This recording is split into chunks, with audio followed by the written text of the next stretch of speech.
Hello, I am Andrew.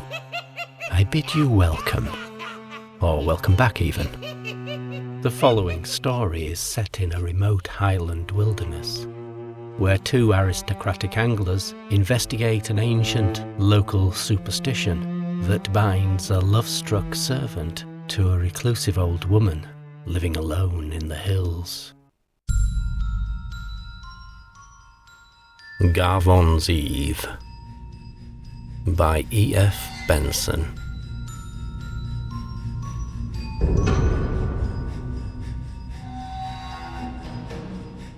It is only the largest kind of ordnance map that records the existence of the village of Gavon in the Shire of Sutherland, and it is perhaps surprising that any map, on whatever scale, should mark so small and huddled a group of huts set on a bare, bleak headland between moor and sea, and, so one would have thought, of no import at all to any who did not happen to live there. But the river Gavon, on the right bank of which stand this half-dozen of chimneyless and wind-swept habitations, is a geographical fact of far greater interest to outsiders, for the salmon there are heavy fish. The mouth of the river is clear of nets, and all the way up to Gavon Loch, some 6 miles inland, the coffee-coloured water lies in pool after deep pool, which verge, if the river is in order and the angler moderately sanguine, on a fishing probability amounting almost to a certainty. In any case, during the first fortnight of September last, I had no blank day on those delectable waters, and up till the 15th of that month, there was no day on which someone at the lodge in which I was stopping did not land a fish out of the famous Picts Pool. But after the 15th, that pool was not fished again. The reason why is here set forward. The river at this point, after some 100 yards of rapid, makes a sudden turn round a rocky angle and plunges madly into the pool itself. Very deep water lies at the head of it, but deeper still further down on the east side, where a portion of the stream flicks back again in a swift, dark backwater towards the top of the pool again. It is fishable only from the western bank, for to the east, above this backwater, a great wall of black and basaltic rock, heaved up no doubt by some fault in strata, rises sheer from the river to the height of some 60 feet. It is in fact nearly precipitous on both sides, heavily serrated at the top, and of so curious a thinness that at about the middle of it, where a fissure breaks its topmost edge, and some 20 feet from the top, there exists a long hole, a sort of lancet window, one would say, right through the rock, so that a slit of daylight can be seen through it. Since, therefore, no one would care to cast his line standing perched on that razor-edged eminence, the pool must needs be fished from the western bank. A decent fly, however, will cover it all. It is on the western bank that there stand the remains of that which gave its title to the pool, namely, the ruins of a Pict castle, built out of rough and scarcely hewn masonry, unmortared, but on a certain large and impressive scale, and in a very well-preserved condition considering its extreme antiquity. It is circular in shape and measures some 20 yards of diameter in its internal span. A staircase of large blocks with a rise of at least a foot leads up to the main gate, and opposite this on the side towards the river is another smaller postern through which down a rather hazardously steep slope a scrambling path, where progress demands both caution and activity, conducts to the head of the pool which lies immediately beneath it. A gate chamber, still roofed over, exists in the solid wall. Inside there are foundation indications of 3 rooms, and in the centre of all, a very deep hole, probably a well. Finally, just outside the postern leading to the river is a small artificially levelled platform, some 20 feet across, as if made to support some superincumbent edifice. Certain stone slabs and blocks are dispersed over it. Brora, the post town of Gavon, lies some 6 miles to the southwest, and from it a track over the moor leads to the rapids immediately above the Picts Pool, across which, by somewhat extravagant striding from boulder to boulder, a man can pass dry foot when the river is low, and make his way up a steep path to the north of the basaltic rock, and so to the village. But this transit demands a steady head, and at the best is a somewhat giddy passage. Otherwise, the road between it and Brora lies in a long detour higher up the moor, passing by the gates of Gavon Lodge, where I was stopping. For some vague and ill-defined reason, the pool itself and the Picts Castle had an uneasy reputation on the countryside, and several times, trudging back from a day's fishing, I have known my gilly take a longish circuit, though heavy with fish, rather than make this shortcut in the dusk by the castle. On the first occasion when Sandy, a strapping yellow-bearded Viking of 25, did this, he gave as a reason that the ground round about the castle was mossy, though as a God-fearing man he must have known he lied. But on another occasion he was more frank, and said that the Picts Pool was "nuccanny" after sunset. I am now inclined to agree with him, though when he lied about it, I think it was because, as a God-fearing man, he feared the devil also. It was on the evening of September the 14th that I was walking back with my host, Hugh Graham, from the forest beyond the lodge. It had been a day unseasonably hot for the time of year, and the hills were blanketed with soft, furry clouds. Sandy, the gilly of whom I have spoken, was behind with the ponies, and, idly enough, I told Hugh about his strange distaste for the Picts Pool after sunset. He listened, frowning a little. "That's curious," he said. "I know there is some dim local superstition about the place, but last year certainly Sandy used to laugh at it. I remember asking him what ailed the place, and he said he thought nothing about the rubbish folk talked. But this year you say he avoids it. On several occasions with me he has done so." Hugh smoked a while in silence, striding noiselessly over the dusky, fragrant heather. "Poor chap," he said. "I don't know what to do about him. He's becoming useless." "Drink?" I asked.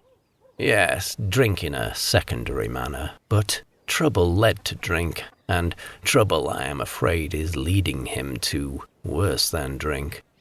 "The only thing worse than drink is the devil," I remarked.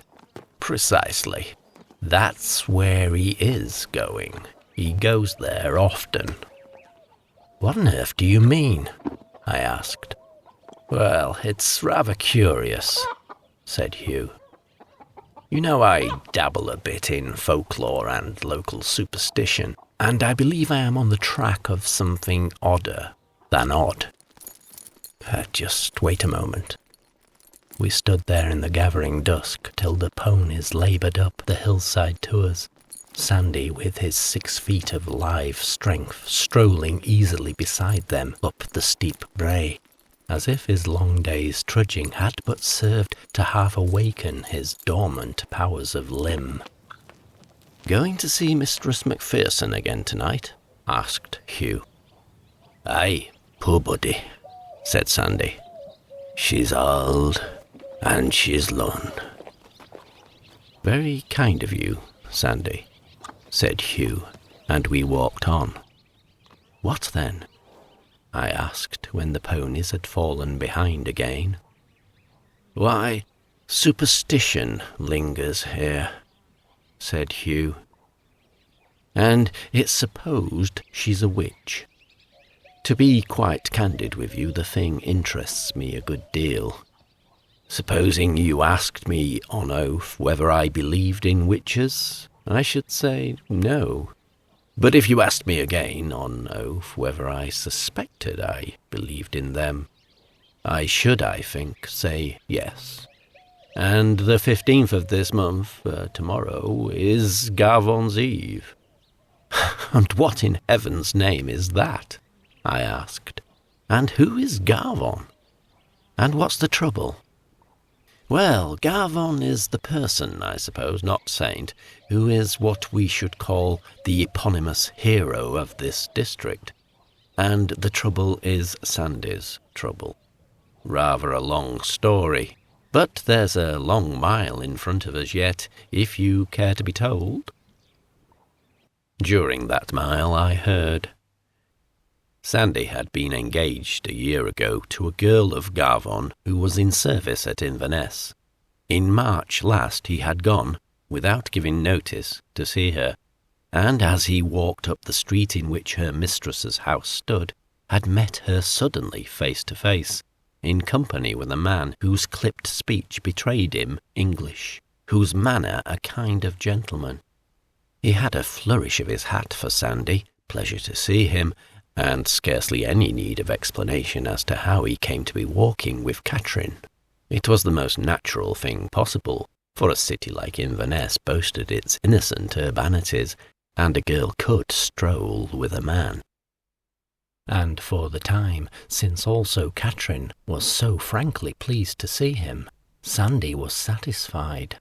But after his return to Gavon, suspicion, fungus-like, grew rank in his mind, with the result that a month ago he had, with infinite pains and blottings, written a letter to Catherine, urging her return and immediate marriage. Thereafter it was known that she had left Inverness. It was known that she had arrived by train at Brora. From Brora she had started to walk across the moor by the path leading just above the Picts castle, crossing the rapids to Gavon, leaving her box to be sent by the carrier. But at Gavon she had never arrived. Also it was said that, although it was a hot afternoon, she wore a big cloak.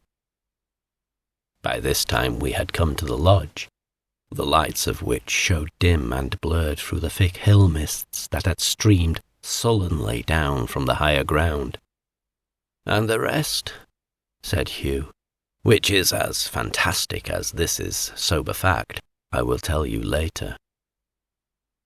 Now, a fruit-bearing determination to go to bed is, to my mind, as difficult to ripen as a fruit-bearing determination to get up, and in spite of our long day, I was glad when Hugh, the rest of the men having yawned themselves out of the smoking room, came back from the hospitable dispensing of bedroom candlesticks with a briskness that denoted that, as far as he was concerned, the distressing determination was not imminent. As regards Sandy, I suggested.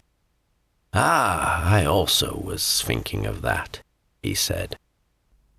Well, Catherine Gordon left Brora and never arrived here.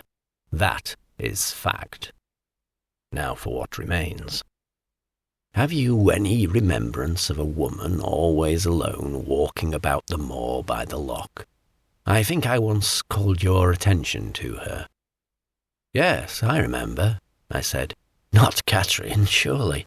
A very old woman, awful to look at. Moustache, whiskers, and muttering to herself, always looking at the ground, too. Yes, that is she. Not Catherine. Catherine, my word, a May morning. But the other. It is Mrs. Macpherson, reputed witch. Well, Sandy trudges there, a mile and more away, every night to see her. You know Sandy, Adonis of the North. Now, can you account by any natural explanation for that fact? That he goes off after a long day to see an old hag in the hills?" "It would seem unlikely," said I.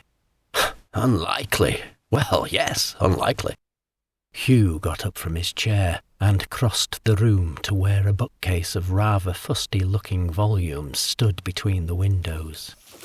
He took a small Morocco-backed book from a top shelf. "Superstitions of Sutherlandshire," he said as he handed it to me. "Turn to page 128 and read." September 15 appears to have been the date of what we may call this Devil Festival. On the night of that day, the powers of darkness held preeminent dominion, and overrode for any who were abroad that night, and invoked their aid, the protective providence of Almighty God. Witches, therefore, above all, were peculiarly potent. On this night any witch could entice to herself the heart and the love of any young man who consulted her on matters of philtre or love charm, with the results that on any night in succeeding years of the same date, he, though he was lawfully affianced and wedded, would for that night be hers. If, however, he should call on the name of God through any sudden grace of spirit, her charm would be of no avail. On this night, too, all witches had the power by certain dreadful incantations and indescribable profanities to raise from the dead those who had committed suicide. "Top of the next page," said Hugh. "Leave out this next paragraph, it does not bear on this last." "Near a small village in this country," I read, "called Gavon, the moon at midnight is said to shine through a certain gap or fissure in a wall of rock close beside the river onto the ruins of a Pict castle, so that the light of its beams falls onto a large flat stone erected there near the gate, and supposed by some to be an ancient and pagan altar. At that moment, so the superstition still lingers in the countryside, the evil and malignant spirits which hold sway on Gavon's Eve are at the zenith of their powers, and those who invoke their aid at this moment and in this place will, though with infinite peril to their immortal souls, get all that they desire of them." The paragraph on the subject ended here, and I shut the book. "Well?" I asked. "Under favourable circumstances, 2 and 2 make 4, said Hugh. "And 4 means?" "This. Sandy is certainly in consultation with a woman who is supposed to be a witch, whose path no crofter will cross after nightfall.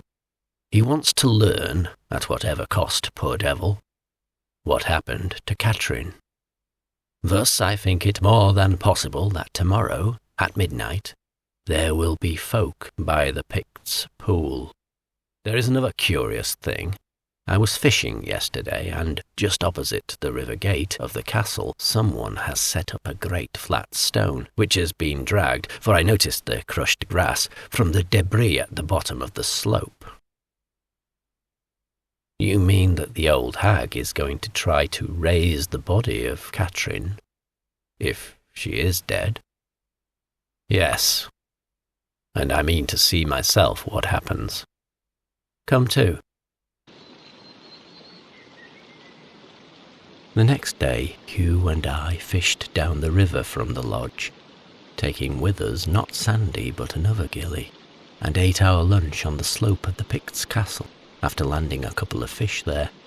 Even as Hugh had said, a great flat slab of stone had been dragged onto the platform outside the river gate of the castle, where it rested on certain rude supports which, now that it was in place, seemed certainly designed to receive it. It was also exactly opposite that lancet window in the basaltic rock across the pool, so that if the moon at midnight did shine through it, the light would fall on the stone. This, then, was the almost certain scene of the incantations.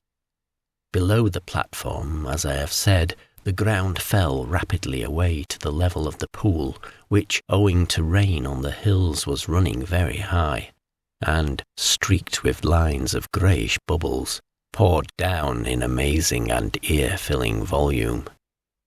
But directly underneath the steep escarpment of rock on the far side of the pool, it lay foamless and black, a still backwater of great depth. Above the altar-like erection, again the ground rose up 7 rough-hewn steps to the gate itself, on each side of which, to the height of about 4 feet, ran the circular wall of the castle. Inside again were the remains of partition walls between the 3 chambers, and it was in the one nearest to the river gate that we determined to conceal ourselves that night. From there, should the witch and Sandy keep tryst at the altar, any sound of movement would reach us, and through the aperture of the gate itself we could see, concealed in the shadow of the wall, whatever took place at the altar or down below at the pool.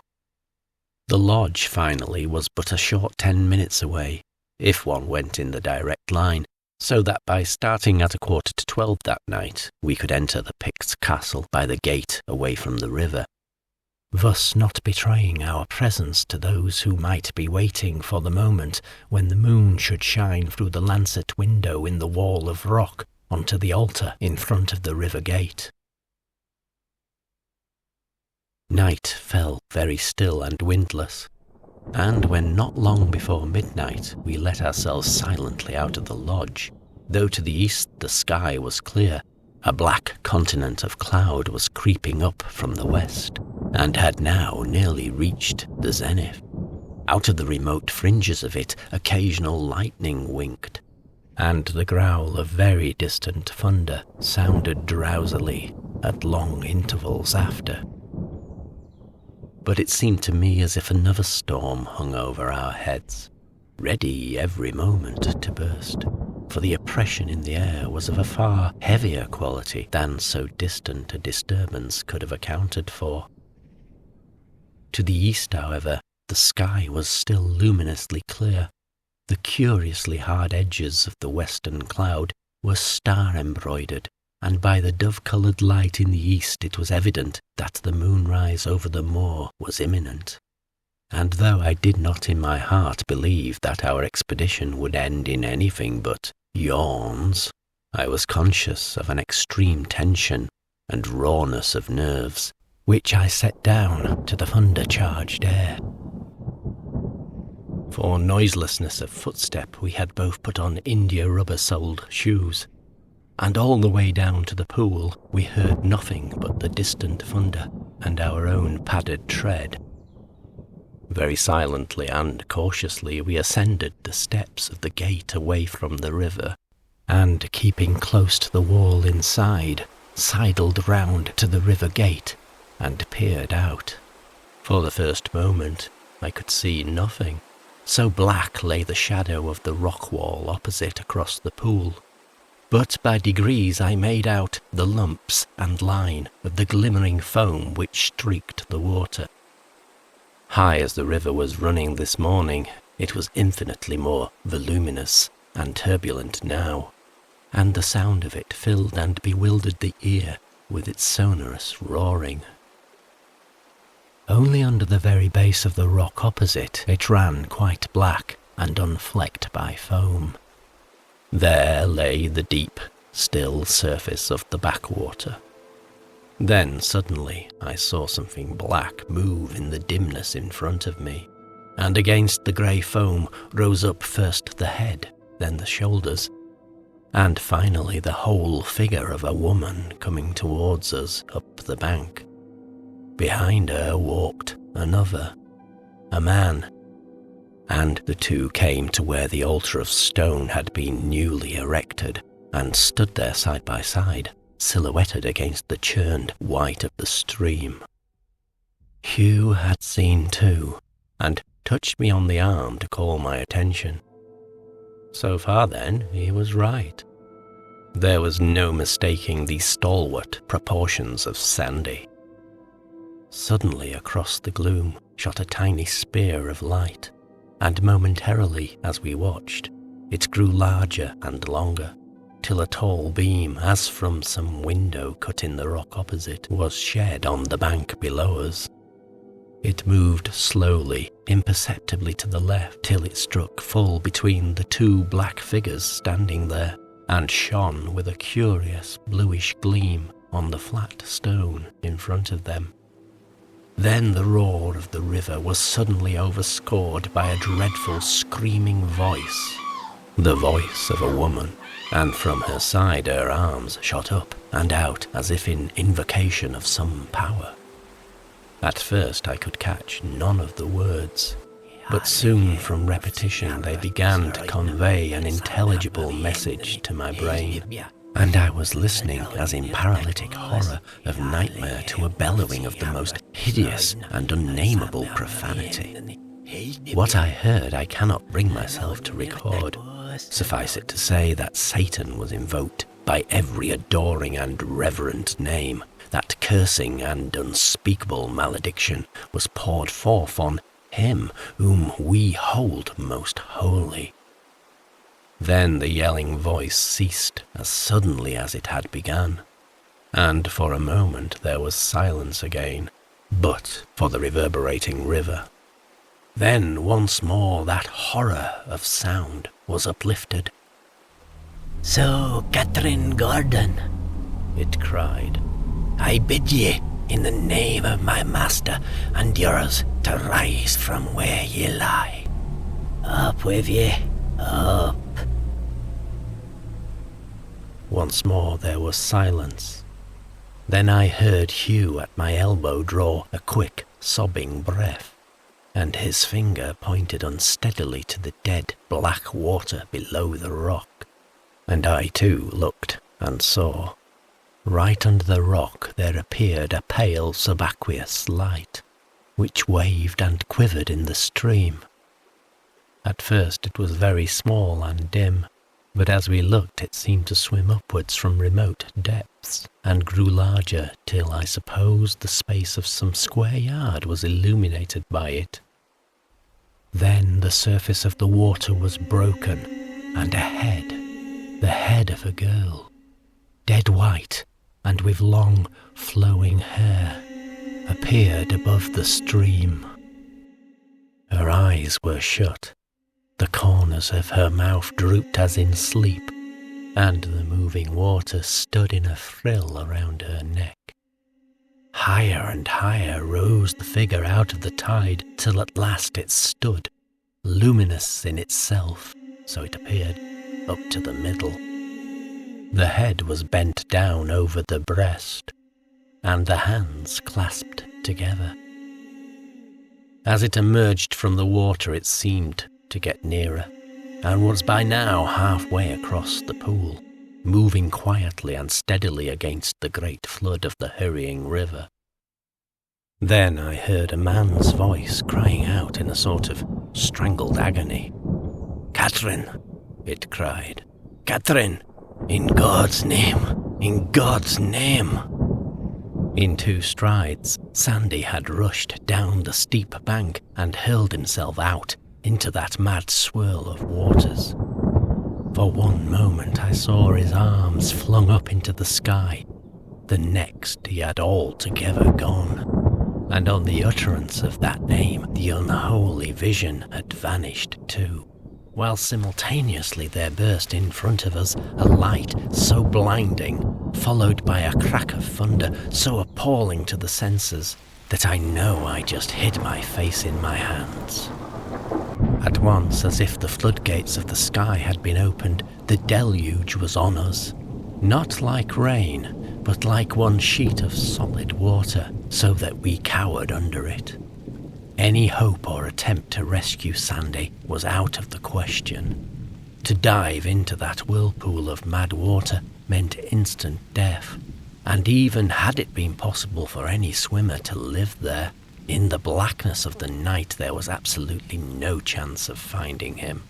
Besides, even if it had been possible to save him, I doubt whether I was sufficiently master of my flesh and blood as to endure to plunge where that apparition had risen.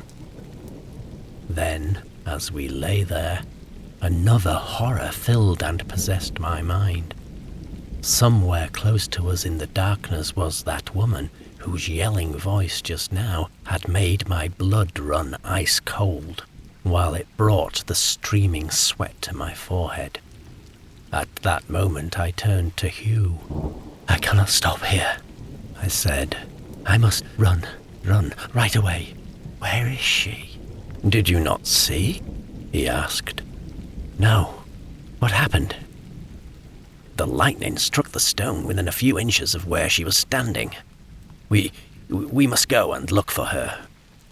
I followed him down the slope, shaking as if I had the palsy, and groping with my hands on the ground in front of me, in deadly terror of encountering something human.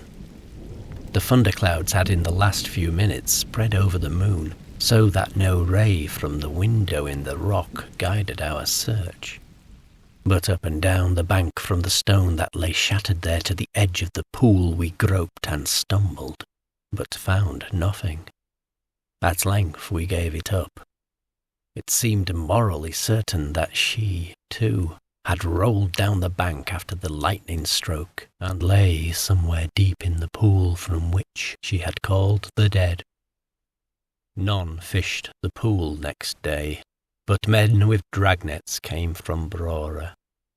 Right under the rock in the backwater lay two bodies, close together, Sandy and the dead girl. Of the other, they found nothing. It would seem, then, that Catherine Gordon, in answer to Sandy's letter, left Inverness in heavy trouble. What happened afterwards can only be conjectured, but it seems likely she took the shortcut to Gavon, meaning to cross the river on the boulders above the Picts Pool. But whether she slipped accidentally in her passage, and so was drawn down by the hungry water, or whether, unable to face the future, she had thrown herself into the pool, we can only guess.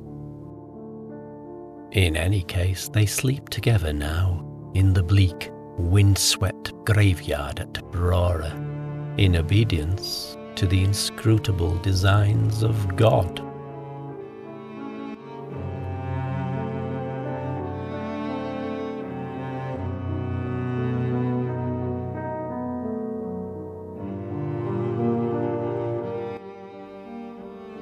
I hope you enjoyed this one.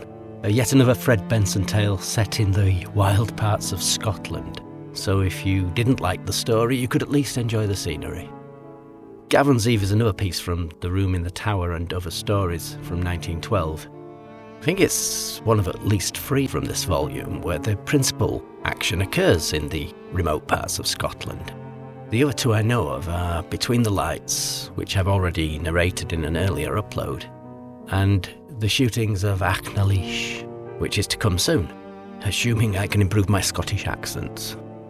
One thing I realise as I continue this voyage through Benson's spookwork is that you never know what you're going to get. He can be chameleon-like, flitting between being reminiscent of James, Conan Doyle or Hope Hodgson, and then moving into territory which would provide inspiration for the likes of Lovecraft.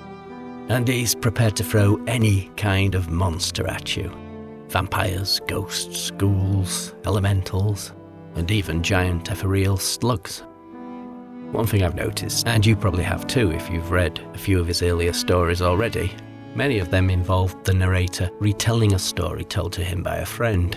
In Gavon's Eve, the narrator's chum is called Hugh Graham, but in many of his spook stories it's a Hugh Granger. This companion is an affable chap with a casual interest in true crime or the supernatural. He is, for example, the hero of Benson's 1906 tale, The Bus-Conductor. This sturdy figure embodies a no-nonsense spirit, steadfastly refusing to distort or complicate the eerie, so-called, facts of each story. Benson's whimsicality is demonstrated by the inconsistent naming of these characters, as their identities vary from tale to tale. We encounter alternative versions of Hugh Granger, spelt without the I, and sometimes a Jack Granger. This playful recurrence suggests that their names were the first that popped into his mind. To some, this might smack of laziness on the writer's part. For me, these variations add a delightful air of casual charm to the narratives. Anyway, I hope you enjoyed my take on this tale. Thank you as always for watching, listening, and I look forward to catching up in the next one. I bid you good night or good day.